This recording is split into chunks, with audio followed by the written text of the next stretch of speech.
Барлықтарыңа сәлем, сіздермен мен Иса. Біз бүгін вовтқа дайындық тестімізді бастаймыз. Бұл тесттер бүгінгі тест патофилия пәніне арналған, яғни перифериялық қан тамыр бұзылыстары. Егер де талдау барысында қателіктер байқасаңыздар, қателіктер болып жатса, комментарийға жаза кетіңіздер. Ал бастайық. Экзогендік эмболия бар дейді. Эмболия деген сөзге анықтама берейік. Эмболия дегеніміз не? Яғни бұл қан тамырмен немесе лимфамен келген заттармен, қан тамырдың бітелуі. Яғни қан тамыр лимфамен келген немесе қан тамырмен келген заттармен не істейді екен, бітеледі екен. И бізде экзогендік эмболия бар, эндогендік эмболия бар. Экзогендік сырттан келген эмболия дейді. Сырттан бірдеңе түседі, ол қан тамыры арқылы бір қан тамырдың бітелуіне алып келеді екен. Так, дұрыс жауабын қарайық. Микроб жатады, өйткені ол сырттан келеді, дұрыс па? Сырттан микробтың әсерінен эмболия пайда болады. Ісік, яғни жерде опухоль дейді. Яғни опухоль ол эндогендік болады, іштен келеді, жатпайды. Ауа сырттан келеді, Потом тін, іштен, тромбоэмболия ол іштен пайда болады. Яғни бұлар эндогендікке жатады екен. Келесі эндогенді эмболия бар. Эндогендия іштен болатын. Ауа жатпайды, сырттан дедіге, ісік жатады, тромбоэмболия жатады, тін жатады, и микробты ол сырттағы жатады екен, экзогендікке. Түсінікті, эмболия бұл қан тамырдың бөтен заттармен бітелуі. Так, келесі эмболияның салдар дейді. Яғни бізде қарайғым, қан тамыр. Мына жерде тін бар дейік. Тін бар. Қан тамыр. Бізде, яғни эмболия бұл сол қан тамырдың бөтен нәрсемен несі бітелуі. Бітеледі. Мына жерде бөтен нәрсе тұр, қабатта бітеледі. И ол неге алып келуі мүмкін? Қан өту қиындайды да, қанның өтуі төмендейді. Яғни қан өту төмендейді, тін уже гипоксиядан зардап шеге бастайды. Сондықтан да ол неге алып келуі мүмкін? Ишемияға алып келуі мүмкін. И одан кейін неге алып келуі мүмкін? Бізде толығымен бітеліп қалып, қан тоқта қалатын болса өтуі, ол ишемиялық стазға алып келеді. Және де бізде уже тін қажет оттегіні, қорек заттарды алмайтын болса, ол не істейді, уже некрозға ұшырайды, ол инфарктқа алып келеді. Дұрыс жауап осы. Венозды гиперемия, артериялық гиперемия бұл эмболияның салдарына жатпайды екен. Так, сол жақ жүрек эмболиясы мыналарды тудыруы мүмкін. Так, қарайғы бізде мынау жүрек. Сол жақ жүрек, мына жақ оң жақ жүрек. Енді қарайғы бізде қан, мына жерде аорта бар, аортадан үлкен қан айналымына түседі. Аортадан уже үлкен қан айналымына түседі. Үлкен қан айналым шеңберіне түседі. Қараңдар, бізде сол жақ жүрек эмболиясы кезінде мына жерде бір эмболия пайда болады. Мына жерде бір эмболия пайда болды. Ол осы немен түседі, аортамен кетеді. Қараңдар, егер анатомияны білетін болсақ, бізде мына жерден қандай коронарлы артериялар кетеді, дұрыс па? Аортаның екі жағынан коронарлы артериялар кетеді. Сондықтан да бұл эмболия қайда кетуі мүмкін? Бұл эмболия осы коронарлы артерияларға кетіп, мына жерде бітеп тастауы мүмкін. Сондықтан да ол миокард инфарктісіне алып келеді. Сосын бізде үлкен қан айналымы қайда барады? Мына жақта бауыр дейді, мына жақта бауыр бар. Мынандай бауыр. Бауырға да не барады? Біздің артериямыз бауырға да барады. Сондықтан да эмболиямыз тоже неге барады екен? Қан арқылы бауырға барып, бауырдың несін не істейді екен? Инфарктісіне алып келеді екен. Потом бізде жоғары жақта не бар? Жоғары жақта уже ұйқы артериясы арқылы миға барады. Миға тоже эмболия кетіп қалатын болса, ол ми инфарктісіне алып келеді екен. Дұрыс жауап ми инфарктісі. Өкпе эмболиясы. Өкпе эмболиясына бармайды. Өкпе эмболиясына не барады бізде? Оң жақ. Егер оң жақтан эмболия болса, оң жақ эмболиядан білеміз, кіші қан айналымына түседі. Кіші қан айналымына түседі. Кіші қан айналымына түседі, и сөйтіп өкпеге барады. Мынандай екі өкпеге барады. Сондықтан да кіші қан айналым, оң жақтан пайда болған эмболия өкпеге барады. өкпедегі нені алып келеді, эмболиясын алып келеді. Сондықтан бұл вариант жатпайды. Сондықтан да мынаны еске шығармауымыз керек. Егер де кіші қан айналымында пайда болатын, егер кіші қан айналымында эмболия пайда болатын болса, ол сол жақ жүрек арқылы қайда барады екен, үлкен қан айналымына барады да сол жақ органдарын қан тамырларын бітейді. Ал егер үлкен қан айналымының шеңберінде пайда болатын болса, эмболия, ол қайда барады? Оң жақ жүрекшеге барады да, ол кіші қан айналымының тамырларына бітеліп қалады да, ол өкпенің эмболиясын тудырады екен. Осыны ұмытпауымыз керек. Келесі. Өте жеткілікті коллатералдары бар органдар. Өте жеткілікті коллатералды бар органдар. Яғни коллатерал дегеніміз не? Қарайық. Мынау қандай да бір мүше, Мынау қандай да бір мүше. Дұрыстап салайықшы. Мынау бізде жайды бауыр дейікші. Мынандай бауыр. Бауырға бауыр артериясы барады, Бауыр артериясы барады. Енді ода коллатерал дегеніміз, яғни обходной путь деген сөз ғой. Яғни объезд деген сияқты. И мынандай бір жол болады. Егер бұл қалыпты да жабық тұрады. Қан осы жолмен ағып, өздерінің керек нелерін қамтамасыз ете береді. Ал егер бізде мына жерде эмболия тұрып бітеліп қалатын болса, қан өтпей қалады ғой. Сол компенсатор механизм ретінде осы жол ашылады. Коллатерал жолдары ашылады. Солай тін өзін не істейді? Қанмен қамтамасыз етеді. Солай тіннің гипоксиясын алдын алады. Осы сияқты компенсатор механизмдер іске асырылады. Яғни коллатерал дегеніміз осы. Енді осы коллатералдары жеткілікті бар органдар дейді. Өте жеткілікті бар органдар. Қайсында көп? Ол бізде бауыр болады. Өйткені бауыр бізде өте организм ең маңызды органның бірі болып табылады. Және жіңішке ішек. Тоже организм өте маңызды орган. Осыларда коллатералды нелер өте көп, тамыр бар. Сол арқылы олар өз-өзін сақтай алады компенсатор механизм түрінде. Бір эмболия болатын болса, олар бір сөз айтқанда көп қиындық көрмейді басқаларына қарағанда. Келесі бізде коллатералдар мүлдем жеткіліксіз органдар мен тіндер. Яғни ол бізде мына жерде торлы қабықша болады и ортаңғы ми артериясының бассейні дейді. Осы бізде коллатералдар мүлдем жеткіліксіз органдар мен тіндерге жатады. Енді сондықтан да егер де бұл органдардың зақымдалу болатын болса, бірден, яғни эмболия тұрып қалатын болса, олар серьезный последствияларға алып келеді, инсульт деген сияқты. Келесі, салыстырмалы түрде жеткілікті коллатералдары бар органдар дейді. Яғни ол бізде мына жерде жүрек жатады, қалғандар жатпайды. Просто бұларды біз жаттап алсақ жеткілікті, яғни организм маңызды орган, бауыр жіңішке ішекте көп болады екен, ортаңғы ми торлы қабықта мүлдем жеткіліксіз болады екен, ал салыстырмалы түрде жеткілікті ол бізде жүрек жатады екен. И микроциркуляторлық ағымға қандай диаметр қан тамырлары жатады дейді. Тоже мынау енді информация білу керек. 2-20 микрометр и 20-100 микрометр микроциркуляторлық ағымға жататын қан тамыр бар екен. Келесі, физиологиялық артериал гиперемия.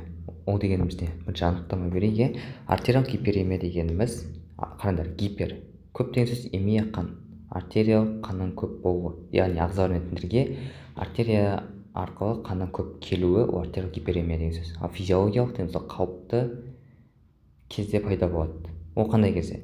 Мысалы, жұмыс кезде пайда болады, жұмыс істеген кезде, физикалық жаттығулар жасаған кезде, қызарып кетесіңдер ғой, сол бізде артериал гиперемия. Шартты рефлекторлық кезде, одан кейін эмоциялар кезінде, эмоция болған кезде қызарып кетесіңдер, олар бізде артериал гиперемия болады. Ал қалғандары ол бізде неге жатады? Ол патологиялық жағынан. Енді қарайық. Бізде қысқаша патогенезін айта кететін болсақ, қараңдар. Мынау бізде қан тамыр, мынау тін. И мына жерде мынау бізде лимфа тамыры болсын. Мынау лимфатик. Орындарын ауыстыра салу керек, жарайды. Лимфа. Мынау қан тамыр. артериола, мынау тін. Енді бізде қалыпты қан келіп отыр, қалыпты қанның жүру болып отыр да, белгілі бір заттар әсер етеді. Вазодилататор бар, гормондар, олар қан тамырды артериоланы кеңейтеді. Бізде артериола кеңейеді, и қан көлемінің жылдамдығы артады. Солай көп қан тіндерге өтеді. Көп қан тіндерге не істейді, өтеді. Көрдіңдер ма? Көп қан өтеді тіндерге. Солай бізде венада оттегі көп болып кетеді. Неге? Өйткені мына көп қан арқылы келген оттегіні тіндер не істеп қолданып үлгермейді. И қан тамыр артериоланың кеңейгендіктен лимфа түзілуі жоғарылайды. Неге? Өйткені көп қан келіп отыр, солай лимфа істеуі жоғарылайды екен. Егер де бізде лимфа тамыры бітеліп қалатын болса, бізде отек дамиды екен. Ал лимфа тамыры бітелмеген болса, бізде отек дамымайды. Сондықтан да артериялық гиперемия оған физиологиялық жұмыс және шарттар тура жатады. Келесі патологиялық артериялық гиперемия. Яғни ол патология кезінде. Ал постишемиялық, яғни ишемиядан кейінгі деген сөз. Айтты, ишемия деген сол қан тамырдың бітелуі, қан ағымы қиындайды. И мына жақта тұрған тіндер гипоксияда болады, дұрыс па? Мына жақта тіндер гипоксиядан зардап шегіп отырады. И белгілі бір нелермен, хирургиялық жолмен, немесе дәрі-дәрмекпен, егер ишемияны алып тастайтын болсақ, қан ағымы қалпына келеді. И қан ағымы қалпына келеді, көп қанның келуі болады да, ол бізде артериялық гиперемияның пайда болуына алып келеді. Сондықтан да бізде реперфузия деген жағдай дамуы мүмкін. Яғни ишемиядан кейін реперфузия дамуы мүмкін. Қан ағымы қалпына келеді, ол тіндердің бұзылысына алып келеді. Ол алдыңғы тест талдау барысында айтылған. Келесі органның функциясын күшейту кезіндегі жұмыс кезіндегі орган функциясының күшеюі жатпайды, ол керісінше физиологияға жатады. Қабыну процесі жатады. Қабыну кезінде білеміз, бір медиатор бөлінеді. Медиатор бар, ол қан тамырдың кеңеюіне алып келеді. Солай бізде есебекен артериялық гиперемия дамиды. Тітіркендіргіштердің адекваттық дозаларының әсерінен рефлекторлық дейді. Бұл яғни неге жатады? Физиологияға жатады. Адекватты дозаларының әсері рефлекторлық түрде болатын болса, ол бізде физиологиялық. Магистральдық тамыр арқылы қан ағымының қиындауына байланысты коллатеральды дейді.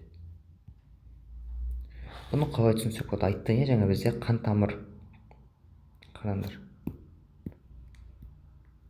мынандай коллатерал болады, фук. Осындай коллатерал бар. Бұлар өте бір неде тұрады, спазмда тұрады, бір-бірімен жабысып. Егер мына жер бітеліп қалатын болса, эмболия болып, мына қан тамырлар кеңейеді. Мына тамырлар көп қанмен ағады, сондықтан бұл коллатерал тамырлар кеңейеді. Ол бізде артериялық гиперемияның көрінісі. Яғни тоже жатады. Бұл патология кезінде.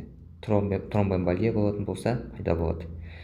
Келесі бізде даму механизмдеріне байланысты артериялық гиперемия түрлері. Артериялық гиперемия түрлері бізде нейрогенді бар, миогенді бар. Так, қараңдар, бізде нейрогенді өзі бөлінеді. Нейротоникалық белгісі бар, и нейропаралитикалық дейді. Қараңдар, бұның айырмашылығы нейротоникалық тонус деген сөз, яғни бұл вазодилататорның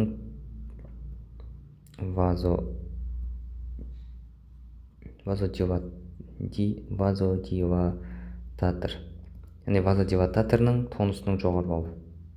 Тонусы жоғарылайтын болса, яғни вазодилататор деген сол қан тамырды кеңейтеді. Соның тонусы жоғарылайтын болса, ол қан тамырдың кеңеюіне алып келеді. Нейропаралитикалық деп тұр, паралич, ол керісінше вазоконстриктор деген бір. Вазоконстриктор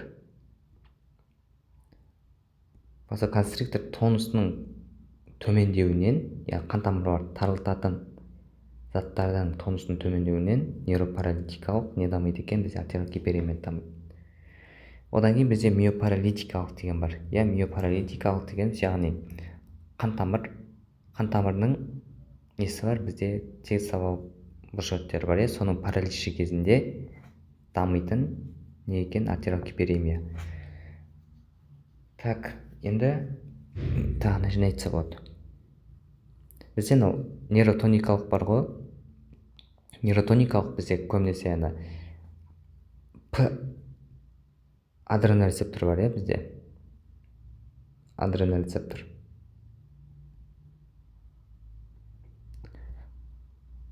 Яғни адреналин рецепторларға көбінесе жүрек, ми, соларда көп адреналин рецепторлар болғандықтан стресс кезінде бұлар симпатикалық жүйке жүйесінің тонусы жоғарылайды. Сол себепті осындай органдар артериялық гиперемия болады. Ал андай тіл, тері, поджелудочный слюнной железалар бар ғой, соларда керісінше парасимпатикалық жүйке жүйесінің тонусы жоғарылағандықтан оларда артериялық гиперемия дамиды. Осыны ұмытпайық. Артериялық гиперемияның пайда болуы. Артериялық гиперемия пайда болуы айттық, вазоконстрикторлардың сал ауруы, вазоконстриктор параличі болған кезде, артериялардың бұлшық элементтерінің тонусы төмендеген кезде, яғни миопаралитикалық, нейропаралитикалық, вазоконстрикторлардың тонусының төмендеуі. Тонус төмендейді, тоже нейропаралитикалық, миопаралитикалық, артериялық гиперемия пайда болуға келеді. Артериялардағы тромбоз әкелуі мүмкін. Тромбоз не екенін білеміз, тромбтардың түзілуі. Ол бізде ишемиялық стазға алып келеді. Потом ишемияға алып келеді. Венозогиперемия неге жатпайды? Себебі венозогиперемия, оны білеміз, бұл веноздағы қанның, артериялық гиперемия бұл артерия ағымындағы қан ағымы жоғары деген сөз. Ал венозогиперемия бұл егер қан айдау қиындайтын болса артериялық гиперемия болады. Яғни бұл вариант жатпайды. Тоқырау стазы, яғни бұл застойный стаз деген сөз. Бұл бізде венозды процесс, артериалдағы сөз. Артериалда тромбоз деп тұр ғой. Ал тоқырау стазы ол бізде венозды процесс. Сондықтан бұл жатпайды. Артериялық гиперемия тоже жатпайды. Өйткені тромбоз бізде қан тамырдың келуін қиындату керек, ал артериялық гиперемия керісінше жоғарылады. Венадағы тромбоз әкелуі мүмкін. Ол қараңдар, айтып кеткен тоқырау стазын алып келеді, застойный стаз. Потом венозы гиперемия алып келеді. Өйткені бізде венозы гиперемия тромб тұрқалатын болса, қан ағымы қиындайды. Сондықтан да бізде венозы гиперемия дамиды. Ал мына үшеуі ол бізде неге жатады екен? Үшеу дегенде екеуі бізде артериялық тромбозға. Келесі перифериялық қан айналым бұзылыстарының типтік формалары. Мен тромбоз дейді, жатады, артериялық гиперемия жатады, ишемия жатады, эмболия жатады, венозды гиперемия жатады, стаз. Бұлардың барлығы бізде перифериялық қан айналым бұзылыстарының типтік формалары. Енді кейбір жерде тромбоз бен эмболияны жатқызбаған. Так, келесі газ эмболиясының мүмкін себептері. Ол яғни экзоген эмболия. Дұрыс жауап мына жерде барометрлік қысымның қалыптыдан төмен қысымға төмендеуі и жоғарылаудан қалыпты қысымға тез төмендеуі. Яғни мынау бізде қараңдар, нормада тұрған параметрлік қысым, нормада. Егер ол минусқа кетіп қалатын болса, слишком минусқа кетіп қалатын болса, қалыптыдан немесе плюсқа көтеріледі деп бірден нормаға түсетін болса, газ эмболия пайда болады. Неліктен пайда болады? Қараңдар. Бізде яғни көбінесе бұл водоваздарда, ұшақпен шыққан кезде, дезгерметизация болған кезде, тауға шыққан кезде пайда болады. Енді қараңдар, суға түскірулерді алайық, суға түседі. Водоваздар, суға түскен кезде парциалды қысым жоғарылайды. Парциалды қысым жоғарылайды. Енді парциалды қысым жоғарылайды дегеніміз, яғни тыныс алатын газдар қоспасындағы парциалды қысым жоғарылайды. Оның ішінде әсіресе азот маңызды. Азот, яғни жоғарылайды. Жоғарылағаннан кейін бұлар не істейді? Генри заңы бар бізде. Генри заңына сәйкес бұл инертті газдар не істейді? Қанда, бұлшық ет, майтын және басқа ұлпаларға еріп сіңіп кетеді. яғни қан дейсің, қанда оның қанда еріп кетеді, яғни инертті болғандықтан қанда ериді жоғарғы парциалдық қысымда. Одан кейін не істейді бізде? Жылдам көтерілген кезде, яғни водолаздар судың бетіне жылдам көтерілген кезде парциалдық қысым төменде кетеді. Төменде кетеді де, ана сыртқы қысым төменде кеткендіктен кенеттен жаңағы қанда еріп жүрген инертті газдар не істеп үлгермейді? Сыртқа шығып үлгермейді. Яғни сыртқа шығып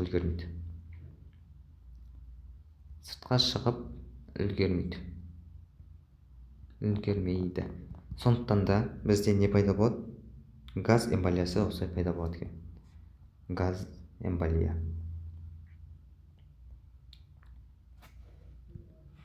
Тағы да айта кетейін, қайталай салайын. Қараңдар, бізде қысым парциалдық суға сүңгуірлер түскен кезде парциалдық қысым жоғарылайды. Яғни парциалдық қысым дегеніміз газдар қоспасындағы парциалдық қысым жоғары болады. Газдар қоспасында оттегі де бар, көмірқышқыл да бар, азот та болады.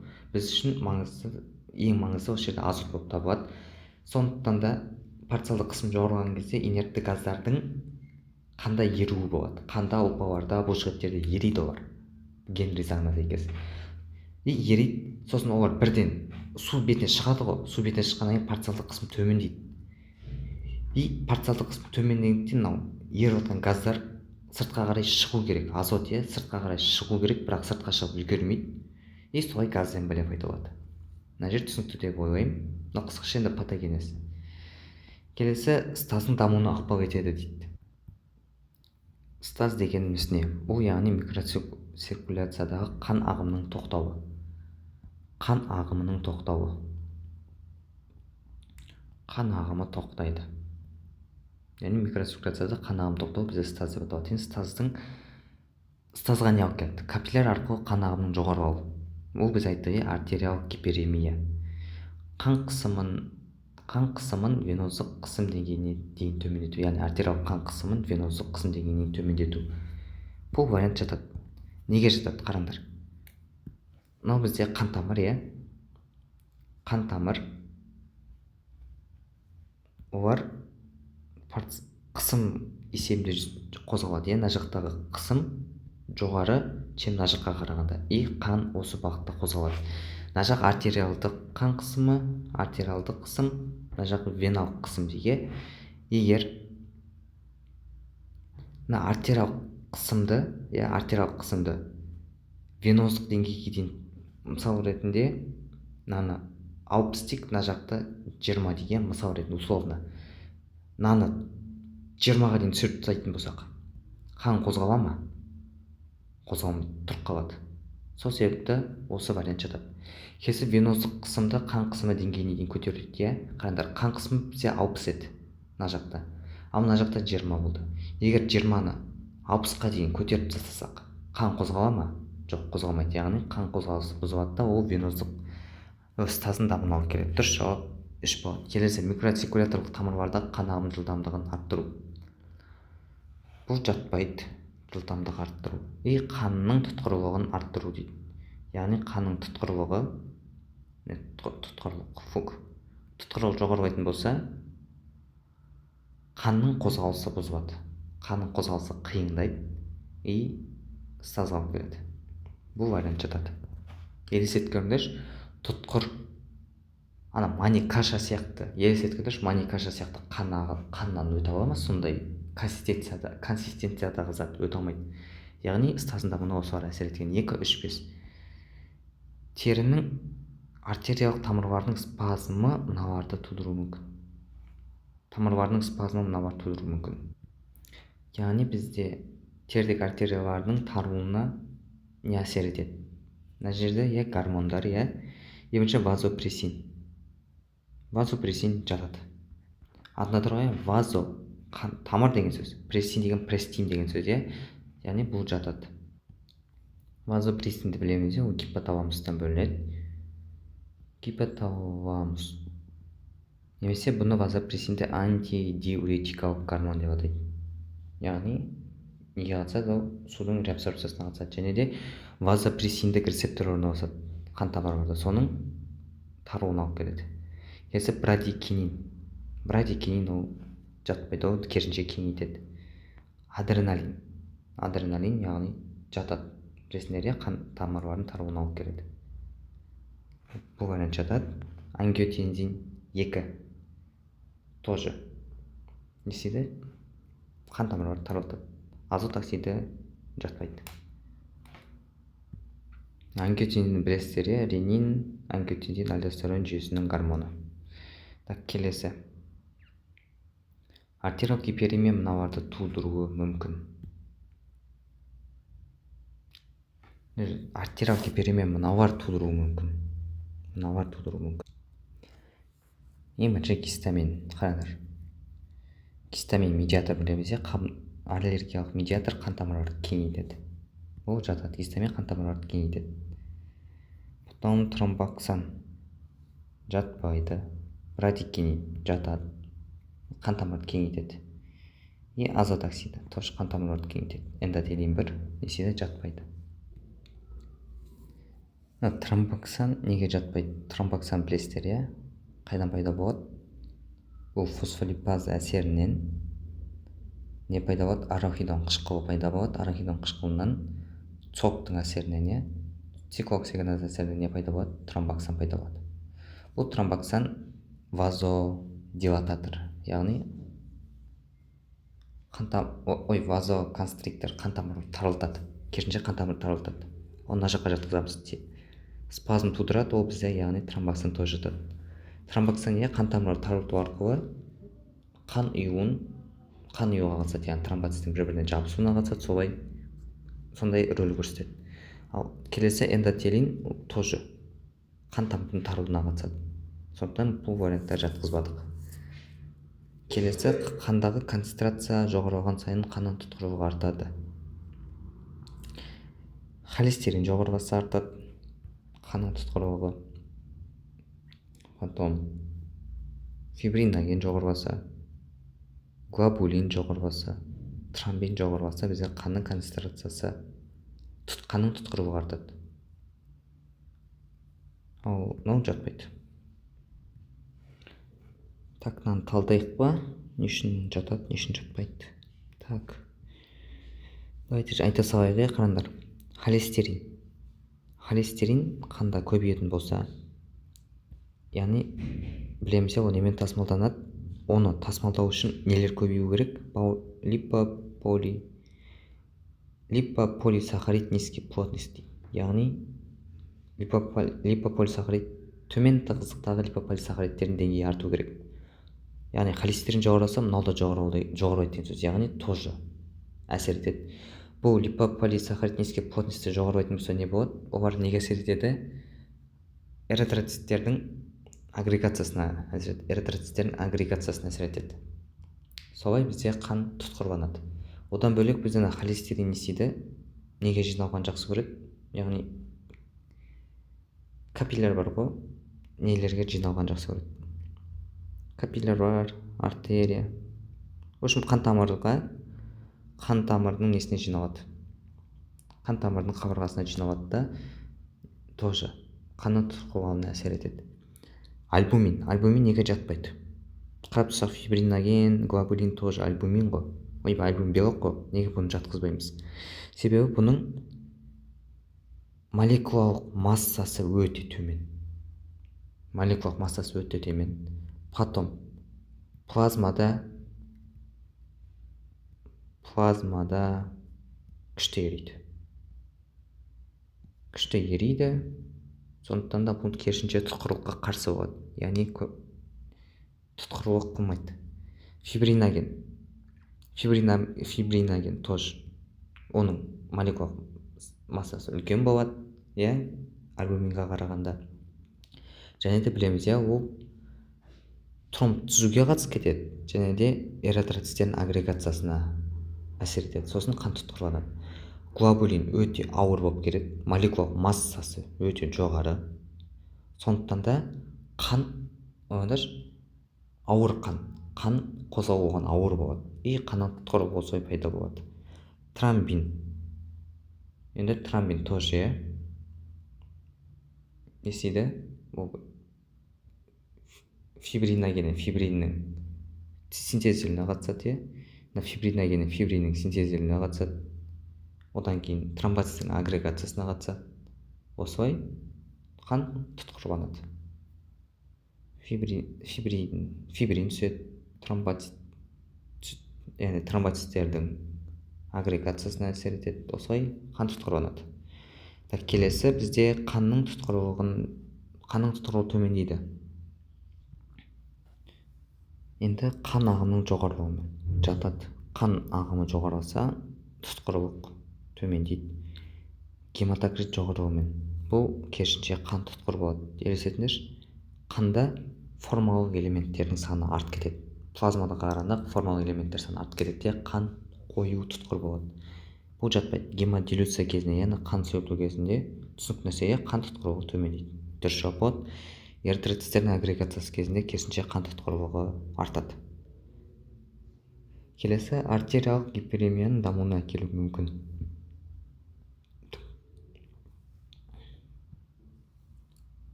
Артериялық гиперемия дамуына әкелуі мүмкін. Қараңдар, үлкен тамырлардағы қысымның жоғарылауы жатпайды. Түсінікті,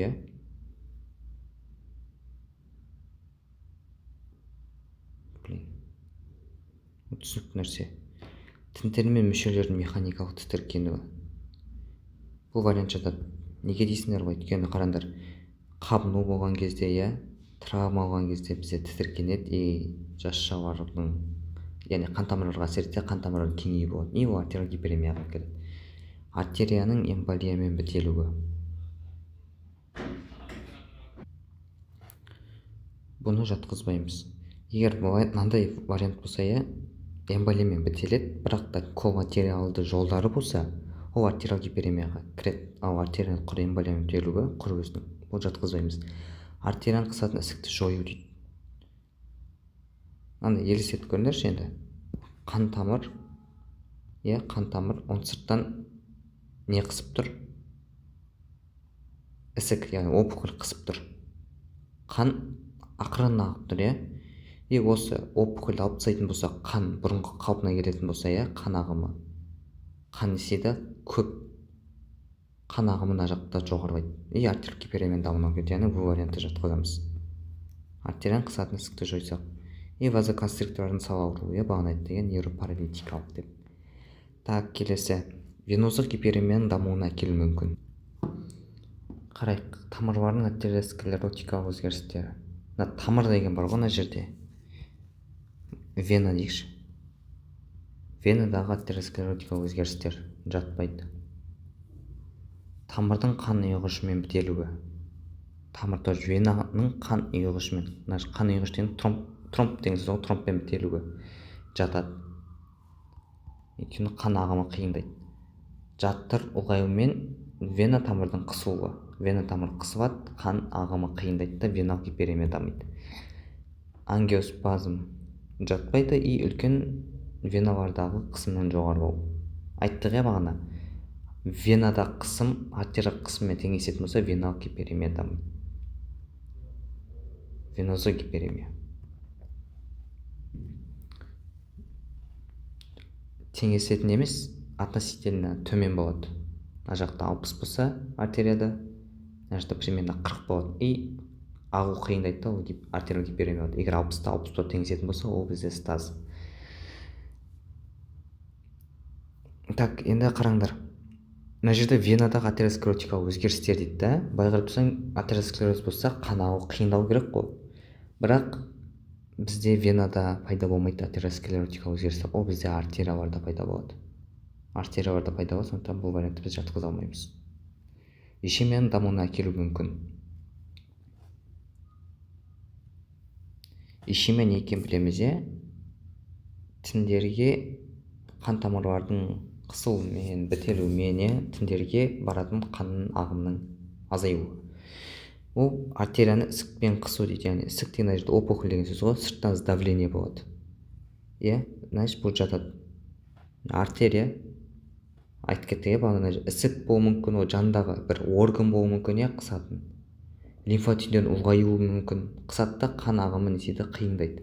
Солай бізде ишемия дамиды. Вазоконстрикторлардың сал ауруы жатпайды, артериялық гиперемия, тамырлардың артериосклеротикалық өзгерістері тоже. Мынау сырттан қысып отыр ғой, енді мынау іштен міне артериосклероз дамиды. Ол қанның қиындауына алып келеді. Сол үшін бұл вариант жатады. Тіндердің немесе мүшелердің механикалық тітіркенуі бұл жатпайды. Артерияда тромбоэмболия ол жатады. Яғни бізде жауап 1, 3, 5. Ұзақ артериялық гиперемияның ықтимал салдары. Тоқырау ұстаз болмайды. Органның гипертрофиясы болады. Өйткені бізде артериялық гиперемия кезінде артерия бізде оттегіге бай, қорек заттарға бай болғандықтан оны орган көп пайдалануға тырысады и жұмысы артады, гипертрофияға ұшырайды. Қан кету болады. Яғни артериялық гиперемия бола беретін болса, уже қан тамырлар әлсірейді, жұқарады и не істеуі мүмкін, ары қарай жарылуы мүмкін, қан кетеді. Қалған варианттар жатпайды.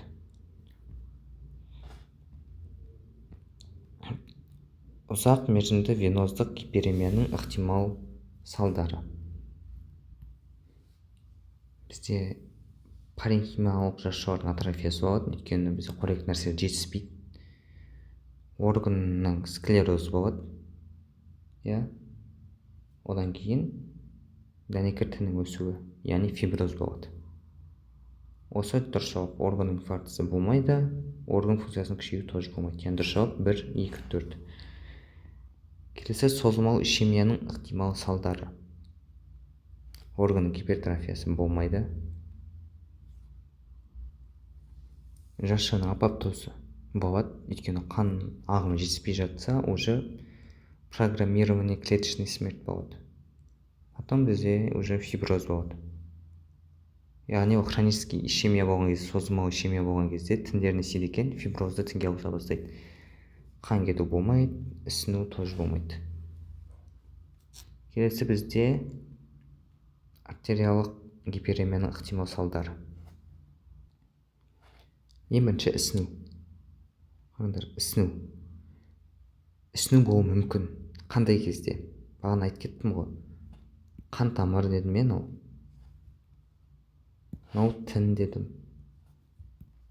Мынау бізде лимфа тамыры.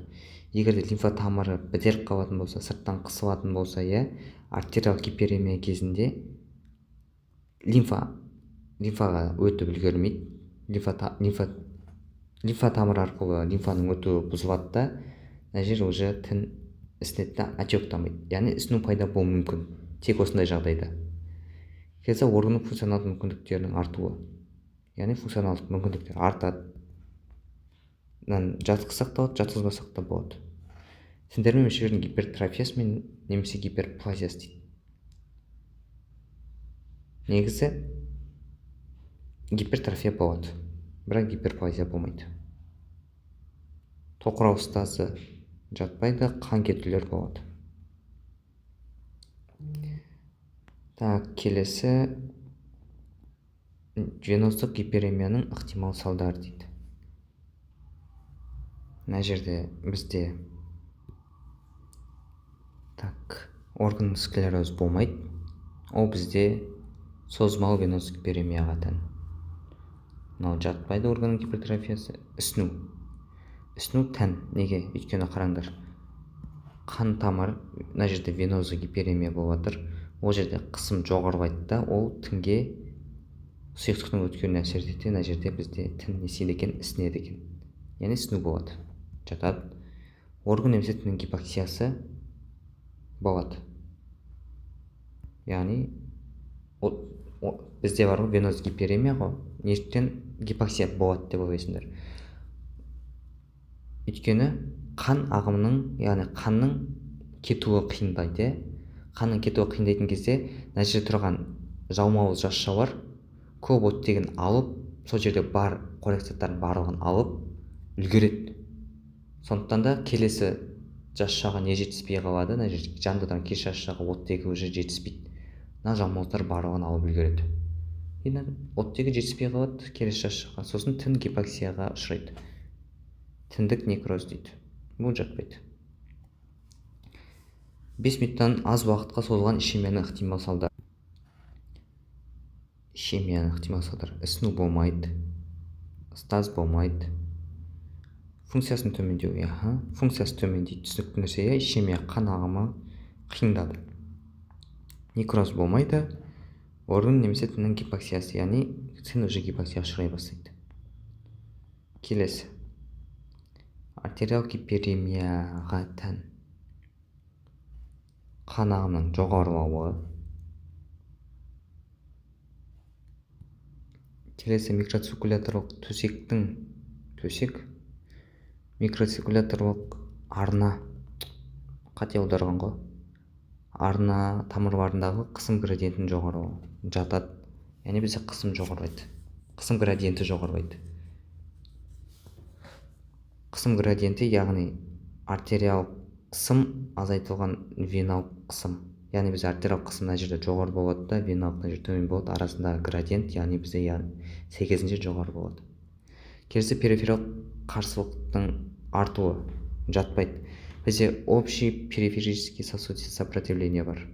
Егер ол артатын болса, яғни артериялық гиперемияға қарсы болады. Қан ағымының жоғарылауы болады. Капилляршілік қысымның жоғарылауы тоже болады. Капилляршілінде қысым жоғарылайды. Яғни жауап 1, 2, 4, 5. Венозық гиперемияға тән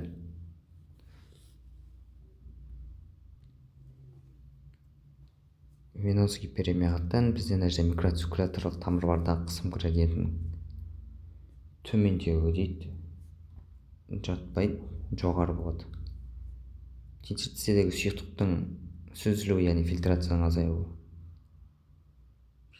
азаюы.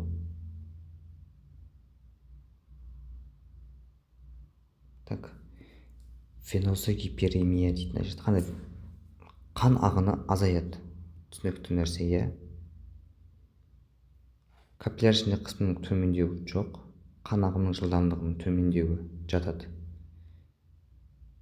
Потом интерстистегі сұйықтықтың фильтрацияның азаюы, бұл жатпайды. Потом микроциркуляторлық тамырлардағы қысым градиентінің төмендеуі жоқ, төмендемейді екен, оны керісінше жоғарылайды бізде.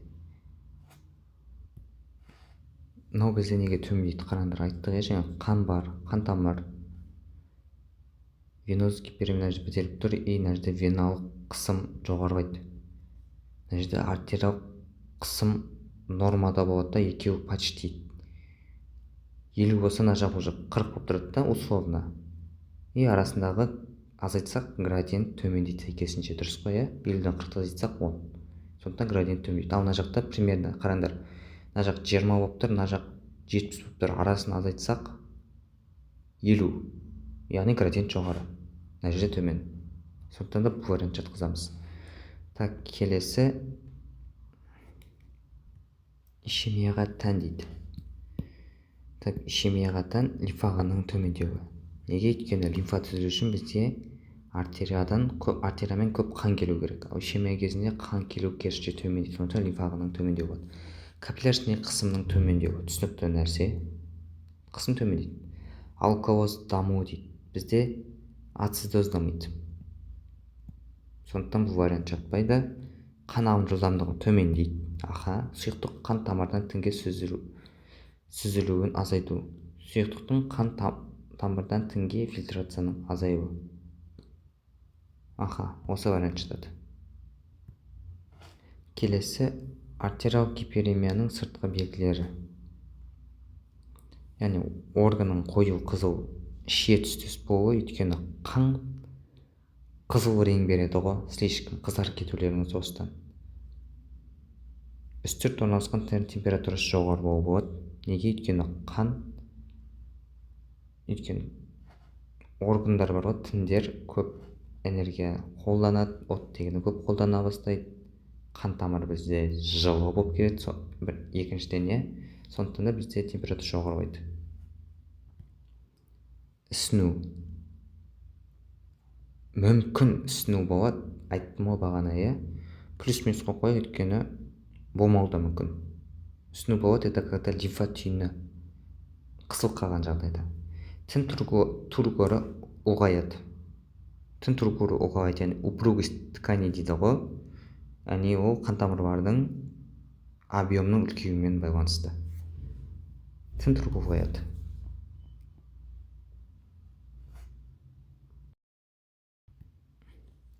Яғни матаның көкшілі, мата емес, мына жерде тін деген сөз болу керек. Тіннің көкшілі реңк болуы. Осы вариант болады дұрыс жауабы. Өйткені бұл неге байланысты? Бізде қалпына келген гемоглобиннің қан тамырда көбеюі, венада қан тамыры көбеюі. Айтып кеттім ма жаңа? Қараңдар, қан тамыры, вена. Мына жерде бір жасуша бар, мынау екінші жасуша, мынау үшінші жасуша, мынау төртінші жасуша. Енді қараңдар, қан отток қиындап отыр. Мына жерде бірдеңке тіреп тұр, қан ағымы қиындап отыр, қан ағымы қиындап отыр, осы жерде веналық гиперемия пайда болады.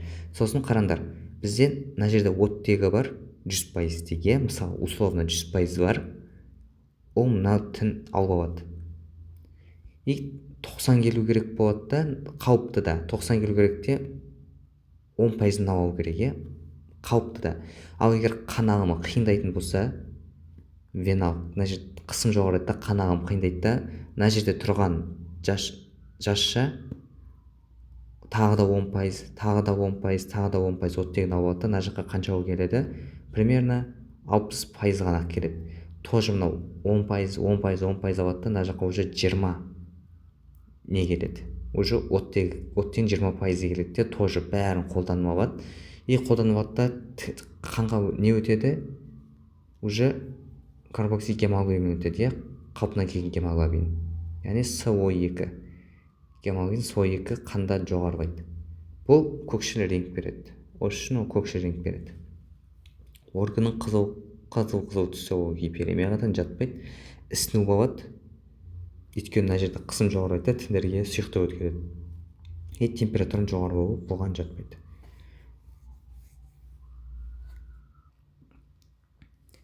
Артериалық гиперемияға қараңдар. Жұмыс істейтін капиллярдың артуы жатады. Өйткені қараңдар, бізде қан келіп жатыр, көп қан, көп қан келеді, оның барлығын тіндер алу үшін қосымша артериялар несе деген қосылады. Өйткені егер қосылмайтын болса, қан тамыр жарылып қалуы мүмкін, сондықтан да көп капилляр бар іске қосылады. Бұл вариант жатады. Капилляр мен венулардың айтарлықтай кеңеюі. Бұл вариант жатқызбаймыз. Қан ағымының төмендеуі. Қан ағымының төмендеуі жатпайды. Қанның итеру тоғы дейді. Жатпайды. Артериялардың кеңеюі мен прекапилляр сфинктердің релаксациясы жатады. Қараңдар. Яғни артериялар кеңейеді. Мына жақта капилларлардың сфинктер бар. Яғни бұл жақта сфинктер бар, солар босаңсиды да, көп қанның капилларларға кетуіне жағдай жасайды. Яғни осылай артериалық гиперемия пайда дамиды. Келесі веноз гиперемияға қараңдар. Маятник тәрізді қан ағымы тән болады. Ол дегеніміз не? Яғни туда-сюда қан былай барады, потом былай қозғалады, туда-сюда қозғалу маятник тәрізді қан ағымы. Ол неліктен? Қараңдар. Бізде қан тамыр бітелді дедік, артериалық гиперемия болды, немесе клапандарда жұмыс жасамай жатыр, қан кетуі қиындап отыр. Қараңдар, қан кету қиындап жатыр. Енді бізде мына жерде қысым жоғарылау, қарайық. Мына жерде 40 дейік. Мына жерде артерияда қысым 50 дейік. Енді маятник тәрізді бай қозғалып тұр ғой, мына жақта уже кететін жері жоқ.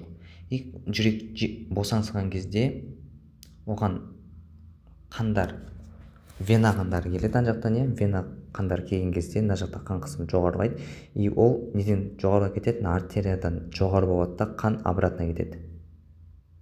потом қайтадан жүрек жырылғанда былай кетеді, жүрек босанған кезде артқа кетеді. Немесе тыныс алған кезде положение тела, дененің положениясын өзгерткен кезде алдыға артқа осылай қозғалып маятник тәрізді қан ағымы пайда болады. Капиллялар мен веналардың айтарлықтай кеңеюі болады. Өйткені қан кететін жер жоқ, сол жерде жинала береді, кеңейеді. Жұмыс істейтін капилляр саны артуы жоқ, қан ағымының төмендеуі иә. Артериялардың кеңеюімен прекапсулярный мынау жатпайды. Яғни 1, 2, 4. Келесі ишемияға тән жергілікті гематокриттің төмендеуі болады. Неге жергілікті гематокрит төмендейді? Қараңдар, қан бітелді, қан ағымы азайды. Гематокрит не үшін төмендейді? Өйткені мына жерден көп эритроциттердің өтпей қалуы, қан формулаларының өтпей қалуы болады, бірақ көп альбуминдер өте алады, өйткені молекулалық массасы төмен. Ол плазмада ериді, плазманың артығына келеді, сәйкесінше жергілікті гематокрит төмендейді. Қан ағымының жоғары болмайды, жұмыс істейтін капилляр саны азаяды. Неге? Өйткені көп қан өте алмайды, яғни қан мына жерде аз болады да, басқа капиллярға ол қан бара алмайды. Сондықтан ол неседі екен? Сандары азаяды.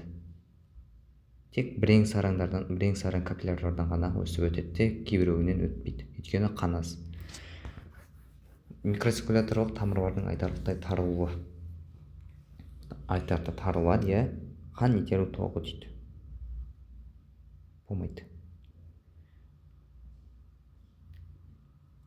Қанның итеру тоғы. Келесі артериялық гиперемия кезінде органның түсі.